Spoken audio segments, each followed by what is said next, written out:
Hi everyone, I welcome you all to our channel. तो आज हम 8 जुलाई 2021 की न्यूज़ आर्टिकल डिस्कस करेंगे of the Indian express and press information bureau and news on AIR।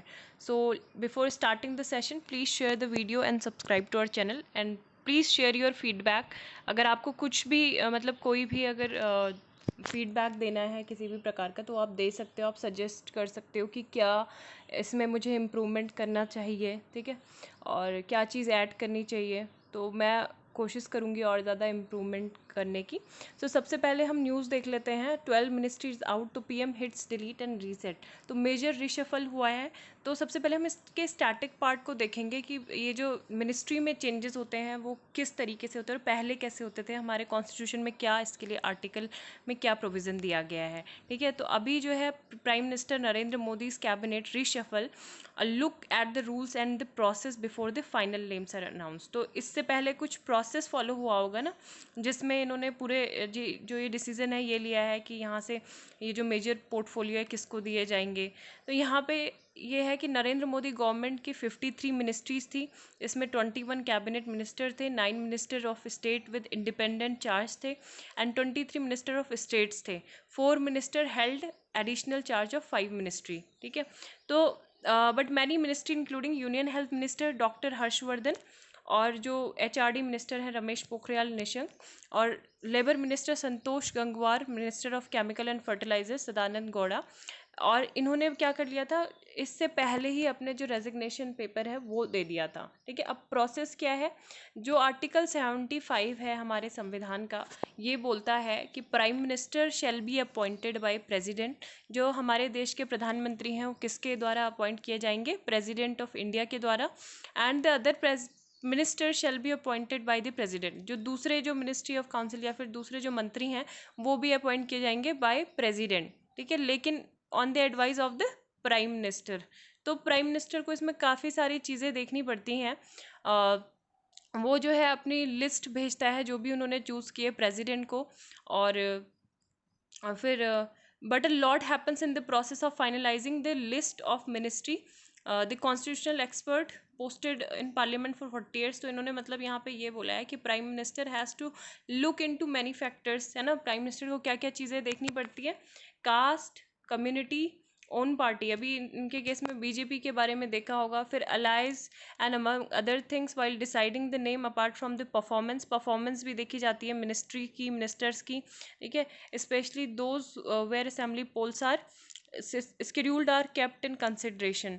अगर हम बात करें न्यू काउंसिल मिनिस्टर की तो यहाँ पे 12 मिनिस्टर्स होंगे बिलोंगिंग टू शेड्यूल कास्ट, ठीक है, और 2 कैबिनेट मिनिस्टर यहाँ पे होंगे। It will have a record high 8 ministers belonging to schedule tribe. Schedule tribe से 8 मिनिस्टर्स होंगे एंड इंक्लूडिंग 3 कैबिनेट मिनिस्टर। और यहाँ पे 27 जो मिनिस्टर्स होंगे वो OBC से होंगे, अदर बैकवर्ड क्लासेस से होंगे। 5 cabinet minister, 5 minister will be representing minority. And अगर बात करें तो जनवरी 2004 के टाइम से जो प्राइम मिनिस्टर थे उनको एक डिस्क्रिएशन पावर थी कि वो क्या कर सकते हैं, कितने भी नंबर ऑफ मेंबर्स को काउंसिल ऑफ मिनिस्टर में अपॉइंट कर सकते हैं। लेकिन एक संविधान में अमेंडमेंट आया 91st अमेंडमेंट एक्ट 2003 में, तो उनकी इस पावर को कर्व कर लिया गया था प्राइम मिनिस्टर की। और इस संशोधन में क्या हुआ, एक क्लॉज ऐड किया गया, clause 1A in the article 75 which limited the number of ministries including prime minister to 15%। जो टोटल नंबर जो लोकसभा के मेंबर होंगे 45 में से, तो 15% ही कर दिया गया था, ठीक है। And so prime minister Modi अभी जो है 81 मेंबर्स अपनी काउंसिल ऑफ मिनिस्टर में ले सकते हैं। And the prime minister can induct into his ministry a person who is not a member of इधर हाउस ऑफ पार्लियामेंट। कि अगर वो किसी भी, ना वो लोकसभा ना राज्यसभा का मेंबर है, तो भी वो अपनी मिनिस्ट्री में ऐसे पर्सन को अपॉइंट कर सकते हैं। लेकिन यही उसकी शर्त है कि 6 कॉन्जिक्यूटिव जो मंथ्स हैं, अगर उसमें भी वो मेंबर नहीं बन पाया तो उसको पद से हटना होगा या फिर उसको किसी भी तरह लोकसभा या फिर राज्यसभा का मेंबर बनना पड़ेगा, ठीक है। तो ऐसा यहाँ पे पास्ट की मिनिस्ट्री के बारे में भी देखा है। अब हम मेजर जो पोर्टफोलियोज हैं किसको क्या मिला है वो देख लेते हैं। New faces at health and pandemic hit sectors. तो अभी जो हमारे क्या होंगे, अश्वनी वैष्णव, ठीक है, ये हमारे रेलवेज पोर्टफोलियो भी संभालेंगे। And union minister for communication, electronics and information technology भी यही हैं। ये फॉर्मर आईएएस ऑफिसर हैं, आईआईटी कानपुर के पढ़े हुए हैं, वॉर्टन बिजनेस स्कूल के entrepreneur, Rajya Sabha MP from Orissa, ठीक है। तो अश्वनी वैष्णव का नाम आज से हम बोलेंगे जब भी हम रेलवे पोर्टफोलियो या फिर ministry for communication, electronics and information technology की बात करेंगे। देन किरण रिजिजू को लॉ एंड जस्टिस मिनिस्ट्री सौंपा गया है। हरदीप एस पुरी को housing and petroleum and natural gas ministry. Giriraj Singh को rural development and Panchayati Raj. Bhupender Yadav को environment and labour ministry. Anurag Thakur को information and broadcasting and sports affairs. और जो मनसुख मंडाविया हैं इनको health and chemical and fertiliser ministry सौंपी गई है, ठीक है। तो ये इंपॉर्टेंट जो मिनिस्ट्री है जिसमें रिशफल हुआ है वो मैंने आपको बता दिए। बाकी आप इन डेप्थ अगर देखना चाहते हो कि अब जो इनके ट्विटर अकाउंट हैंडल जो है उस पर भी जाके आप देख सकते हो कि अब इन्होंने क्या पोर्टफोलियो हैंडल कर रहे हैं। गडकरी है ना, losses MSME portfolio, Piyush Goyal जो हमारे रेलवे मिनिस्टर थे, धर्मेंद्र प्रधान पेट्रोलियम थे, हर्षवर्धन एग्जिट, तो ये है। और 11 women ministers in cabinet highest है, जो 2004 से सबसे ज़्यादा जो महिलाएं हैं कैबिनेट में वो 11 महिलाएं इस बार हैं। And Pokhriyal stumps of vaccine in central university, new entrance those who quits, तो वही सब पूरी बातें लिखी गई हैं, ठीक है। यहाँ पे पूरा डिटेल में उनके बारे में इस पेज में भी होगा, तो यहाँ पे आप देख सकते हो और detail study. 7 more women minister inducted, total 11। तो यही बोला जा रहा है कि जो 6 जो थी पहले है ना प्रीवियस टर्म में, उससे अभी 11 हो गई है। हाईएस्ट नंबर ऑफ वुमेन है मिनिस्ट्री जो यूनियन गवर्नमेंट है 2004 से अभी। मनमोहन सिंह जो लेड गवर्नमेंट थी उस टाइम पे 10 वुमेन थी ministries each. And 12 minister belonging to SC community है ना, ये सारे हमने ऑलरेडी डिस्कस कर लिए हैं। 5 from minorities, Muslim, Sikh, Christian and Buddhist. 14 age below 50 years and 4 former CMs, तो ये है। एंड अमित शाह को जो पोर्टफोलियो दिया गया है, ठीक है, जिनको न्यू पोर्टफोलियो दिए गए हैं वो क्या है, मिनिस्ट्री ऑफ होम अफेयर के साथ साथ क्या संभालेंगे, मिनिस्ट्री ऑफ कॉरपोरेशन, जो अभी न्यूली मिनिस्ट्री अपॉइंट मतलब फॉर्म की गई है, मिनिस्ट्री ऑफ कॉरपोरेशन, ठीक है। मिनिस्ट्री ऑफ कॉरपोरेशन के बारे में भी कल पढ़ा था, तो ये भी करेंगे। Piyush Goyal ministry of commerce industry, ministry of consumer affairs, food and public distribution, ministry of textile, ये सब कौन देखेंगे, पीयूष गोयल। धर्मेंद्र प्रधान क्या देखेंगे, एजुकेशन मिनिस्ट्री, तो अब हमारे जो एजुकेशन मिनिस्टर हो गए वो कौन है, Dharmendra Pradhan. Ministry of skill development and entrepreneurship, Mahendra Nath Pandey ministry of heavy industry.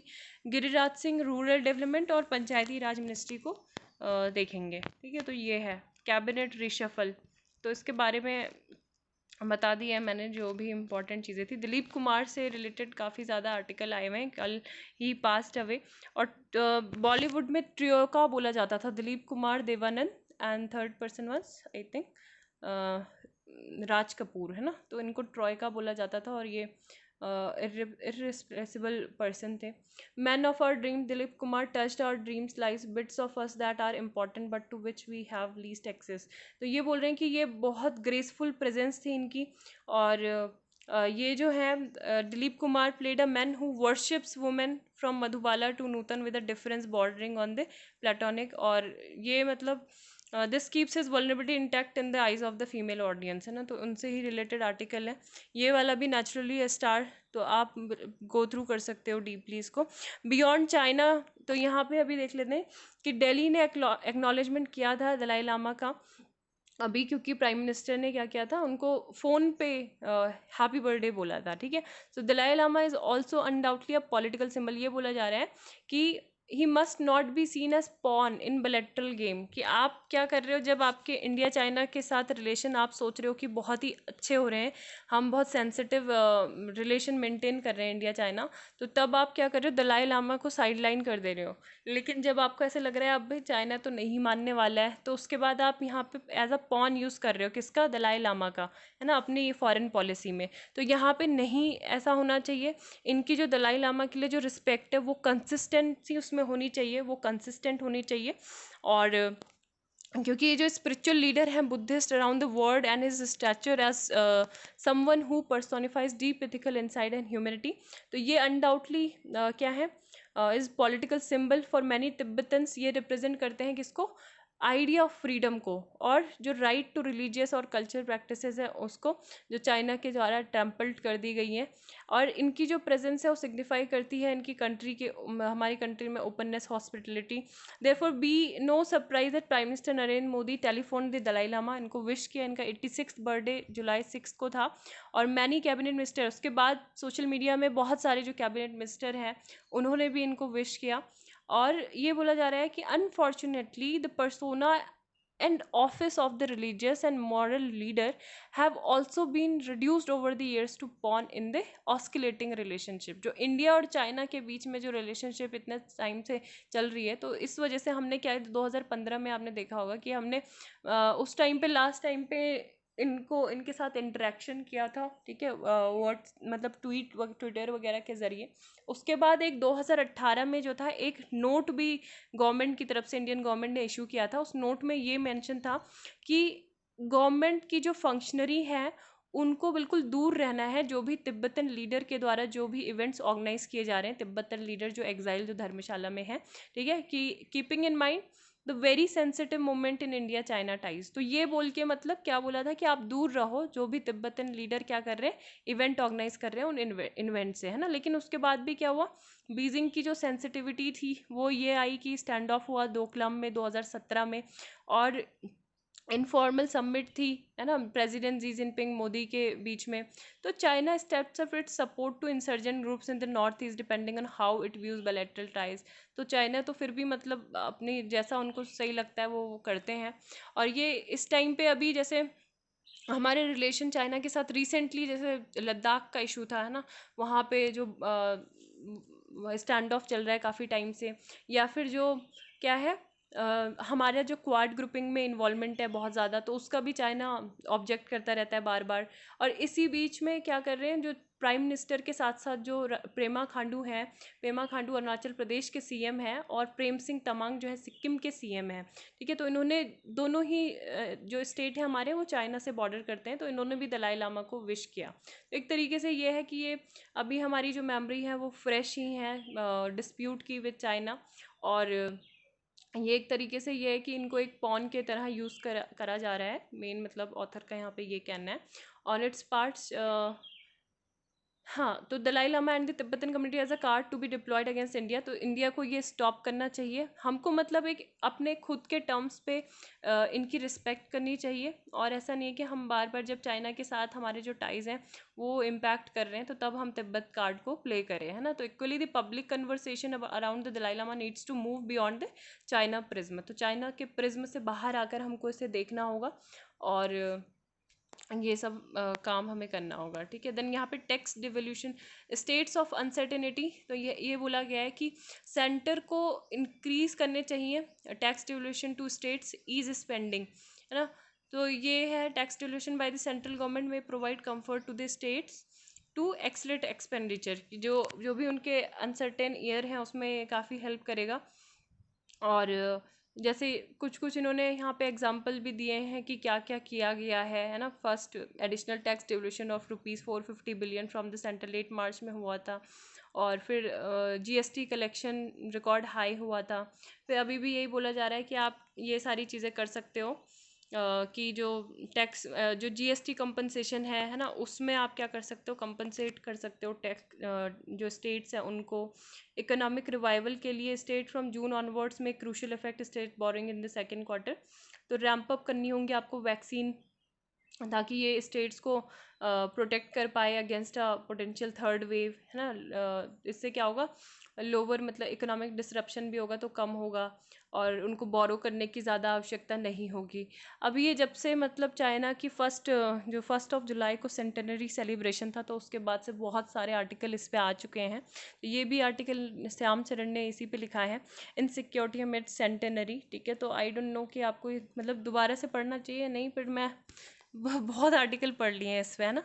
तो एक बार बता देती हूँ क्या है इसमें। China celebrated much awaited centenary of founding. तो इन्होंने अपनी जो सीपीसी है उसकी फाउंडिंग जो सेरेमनी थी वो सेलिब्रेट की। और पीपल रिपब्लिक ऑफ चाइना अक्टूबर 1 1949 में माओ जेडोंग ने ये अनाउंस की थी थियानमेन से। और यहाँ पे भी जो चाइनीज़ प्रेसिडेंट है पार्टी के सेक्रेटरी जी जिनपिंग, तो इन्होंने माओ का सूट पहना ताकि उसी तरीके का मतलब लगे। एंड ये बोला इस टाइम पे जो इनकी स्पीच थी जी जिनपिंग की वो नोटेबल थी। सेवरल रीजंस है उसके हैं क्या। पहले तो इन्होंने ये बोला कि इनके मतलब खुद के रूल्स हैं और वो कोर हैं है ना पार्टी की लीडरशिप के। ये बहुत ज़्यादा स्ट्राइकिंग थी बिकॉज ये क्या कर रहे हैं अपनी मतलब सेल्फ पोर्ट्रे कर रहे हैं अपने को है ना। और और वॉल्फ वॉरियर की यहाँ पे इन्होंने एस्पेक्ट बताया Xi Jinping following remarks concerning China's international. मतलब ये है कि ये बोल रहे हैं कि पार्टी के बाकी के जो हैं लीडर वो भी इनके बारे में बता सकते थे, पर ये खुद बता रहे हैं कि हम जो हैं कोर हैं इस पार्टी के। And China's international status as a powerful country है ना। तो एक बार तो आपने अभी रिसेंटली ही सुना होगा चाइना की साइड से जो ये जी जिनपिंग और ये सब लीडर ही थे, तो ये कह रहे थे कि जो चाइनीज़ डिप्लोमेट हैं या फिर जो प्रोमिनेंट पोजीशन में है डिफरेंट डिफरेंट कंट्रीज़ में, तो उनको चाइना की एक लवेबल फेस प्रेजेंट करना चाहिए पूरे वर्ल्ड को है ना। उसके साथ साथ ये क्या बोलते हैं वोल्फ वायर डिप्लोमेसी किस तरीके से कि वी विल नेवर अलाउ, कि हम किसी भी फॉरेन फोर्स को अलाउ नहीं करेंगे अगर कोई हमको बुली करे ऑप्रेस करे सब्जुकेट करे। उसके बाद इन्होंने एक बहुत हार्श लैंग्वेज यूज की। Anyone who would attempt to do so will be crush to death before the great wall to of street built with the flesh and blood of over 1.4 billion Chinese people. ठीक है, तो ये है। और aggressive language ये है इनकी काफ़ी ज़्यादा। और ये बोला गया है कि जो यहाँ पे ये अपने इतना ज़्यादा जो नेशनल रिजर्वेशन कर रहे हैं सेलिब्रेट कर रहे हैं, तो एक तरीके से अपने जो पुराने फेलियर थे उसको क्या कर रहे हैं सैनिटाइज कर रहे हैं। जैसे कि बहुत सारी एम्बेरसमेंट इनकी है। पहले तो चाइना को मतलब इसलिए क्रिटिसाइज़ किया जा रहा था कि कोविड-19 का ओरिजिन यहाँ से हुआ है ना। और इन्होंने ही क्या किया है पूरे दुनिया को फैलाया है। लेकिन उन्होंने अपनी कंट्री में अपनी इतनी अच्छी छवि बना रहे हैं कि वो जो ग्रेट फैमिन आया था 1959-62 और कल्चरल रिवॉल्यूशन था 66-76 है ना, तो ये सब भी क्या है वो मतलब उसकी ज़्यादा कोई ज़्यादा कुछ उसके बारे में नई बात करता है। The Chinese reformist leader Deng Xiaoping was not only responsible for launching far reaching economic reform. जो देंग ज़ियाओपिंग थे तो इन्होंने तो काफ़ी इकोनॉमिक रिफॉर्म्स भी लाए थे वहाँ पे, साथ के साथ जो पॉलिटिकल रिफॉर्म है उसमें भी सिग्निफिकेंट काम किए थे। और जैसे कि इनफॉर्मल रिटायरमेंट किया था जो लीडर्स थे है ना टॉप लीडर्स, अगर उनकी क्या हो जाती है 2 to 5 ईयर्स उनको लिमिट किया गया था। And there was a renewed stress on collective leadership of the party. मतलब जो पार्टी की लीडरशिप थी वो क्या थी डिसेंट्रलाइज थी। ठीक है, डिसेंट्रलाइज थी with local leaders given considerable levy in experimenting with and implementing innovation. तो ये सब है। और अभी जो है बिल्कुल रिवर्स ये कर रहे हैं। उस टाइम पे एक पार्टी का जो था डिस्टेंस था पीएलए से भी, पीपल लिबरेशन आर्मी से, और प्रायोरिटी जो दी जाती थी वो एक्सपर्टाइज और प्रोफेशनलिज्म को दी जाती थी। अभी जो है रिड्यूस हो गया है स्टेन रोड एंटरप्राइजेस और the party supervise but did not directly intervene. लेकिन अभी क्या है मिनिस्ट्री ऑफ स्टेट काउंसिल ये इसको सुपरसीड कर दिया है जो पार्टी की लीडिंग ग्रुप्स हैं। और जी ने खुद की डिसीजन जो होते हैं वो इन ग्रुप्स के ही द्वारा लिए जाते हैं है ना। कोई भी मतलब इसमें प्रोफेशनलिज्म तो है ही नहीं है ना। PLA is modern and professional then before, but Xi has made it clear कि पीएलए जो है फर्स्ट है फॉरमोस्ट है पार्टी आर्मी के लिए, only secondary in the national army. जो 19th पार्टी कांग्रेस थी इनकी 2017 में, it was stated party government military civilian and academic east west south north and centre the party leads everything. तो यहाँ पे पार्टी की प्रोमिनेंस बहुत ज़्यादा ये इसको एग्जैगरेट करते हैं। और यही बोला गया है कि चाइना की जो फॉरेन पॉलिसी है वो रिफ्लेक्ट करेगी पॉलिटिकल ट्रेंड्स को इनकी पार्टी में और इनकी कंट्री में। और जी जो है ये बिलीव करते हैं कि चाइना बहुत ज़्यादा पावरफुल है और जितने भी अपोजिशन है उसको क्रश कर सकता है। कोर इंटरेस्ट इनका यही है and these interest expand with the accumulation of greater power. ठीक है, तो यहाँ पे ये इमीडिएट इम्प्लीकेशन इंडिया के लिए हो सकती है, इंडिया चाइना बॉर्डर कॉन्फ्लिक्ट यहाँ पे। और चाइना का जो अटैम्प्ट है कि वो क्या करना चाहते हैं कि एशियन ऑर्डर को डेवलप करना चाहते हैं, इस्टेब्लिश करना चाहते हैं, जो किसके द्वारा डोमिनेट हो, चाइना के द्वारा। ठीक है, तो जी जिनपिंग की जो डोमेस्टिक एंड एक्सटर्नल एजेंडा है तो इसकी केयरफुली स्टडी हमको करनी चाहिए, ऑब्जर्व करनी चाहिए। Only then can one begin to formulate an effective coping strategy कि क्या सोच रहे हैं आगे। There is work to do on energy. तो यहाँ पे अशोक कोठारी सॉरी आशीष कोठारी ने ये आर्टिकल लिखा हुआ है, और India must to get viable alternatives regulate demand.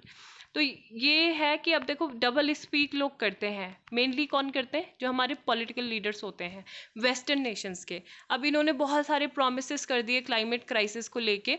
जब ये लोग कहाँ गए थे, यूएस प्रेसिडेंट जो बाइडेन ने बुलाया था ना लीडर्स, जो एक समिट थी क्लीन एनर्जी एजेंडा 2030, जो पार्टनरशिप थी India US climate and clean energy. तो इस टाइम पे इन्होंने काफ़ी सारे अनाउंसमेंट किए थे। Asia's richest man Mukesh Ambani जो थे, इन्होंने अनाउंस किया 75,000 करोड़ की इन्वेस्टमेंट क्लीन एनर्जी में। और ये बोला जा रहा है कि यूनाइटेड स्टेट ने भी इकोनॉमी वाइड टारगेट कुछ सेट किए कि अपने जो ग्रीन हाउस गैस एमिशन है उसको 50 से 52% ये क्या करेंगे, 2005 का जो लेवल था उससे 2030 में ये कम करेंगे। और इंडिया ने भी बोला कि हम 450 गीगावाट जो रिन्यूएबल एनर्जी है 2030 तक उसको सेटअप करेंगे, और एक क्या करेंगे, मोबिलाइज करेंगे finance and speed clean energy deployment, demonstrate scale innovative clean technology. तो ये सब प्रॉमिस कुछ किए गए। इसके अलावा जो G7 कंट्रीज़ हैं उन्होंने भी अनाउंस किया कि हम नेट ज़ीरो कार्बन टारगेट रखेंगे, जो कंटिन्यू करेगा क्या, reliance on destructive technology in pursuit of ever increasing energy generation. लेकिन अभी होता क्या है, ये बोल रहे हैं कि इंडियन गवर्नमेंट और कॉरपोरेट सेक्टर की बात करें तो इन्होंने global claim to be global climate leaders हम क्लेम करते हैं, लेकिन अभी हम इसके लिए कुछ खास कर नहीं रहे हैं, है ना। The rapid increase in RE, that is renewable energy capacity and partnership like the International Solar Alliance have won appreciation, but this hides 4 crucial flaws, है ना। तो ये है कि इंटरनेशनल सोलर अलायंस तो है जिसको अप्रिशिएट करना चाहिए, लेकिन कुछ ऐसी बातें हैं जो क्या है, जैसे कि हम क्या कर रहे हैं, सब्सटेंशियली इंक्रीज कर रहे हैं रिन्यूएबल एनर्जी पे, लेकिन हमारे जो फॉसिल फ्यूल एक्सट्रैक्शन है उसका यूज़ है वो भी एक्सपेंड कर रहे हैं। पैंडमिक में के टाइम पे सरकार ने क्या किया, 60 न्यू कोल माइनिंग ब्लॉक्स थे उनका ऑक्शन किया था, और न्यू थर्मल पावर स्टेशंस जो है उनको भी मतलब ये बोला कि वो भी कंसिडर किया जाएगा। तो ये क्या होगी, जो मोस्ट हमारे बायोडाइवर्स फॉरेस्ट है सेंट्रल इंडिया में, उनकी वहाँ पे माइनिंग होगी। तो ये क्या होगा, carbon emission which is what impacts climate will keep going even in the RE's shares rise। तो अगर हम रिन्यूएबल एनर्जी में अगर ज़्यादा फोकस कर रहे हैं तो साथ में हम इसको ही मतलब क्या कर दे रहे हैं, फॉसिल फ्यूल एक्सट्रैक्शन को एक्सपेंड करके हम इसको, इसकी कुछ वैल्यू नहीं हो रही है फिर, है ना। Decarbonising of sector mention in this statement could certainly reduce emissions.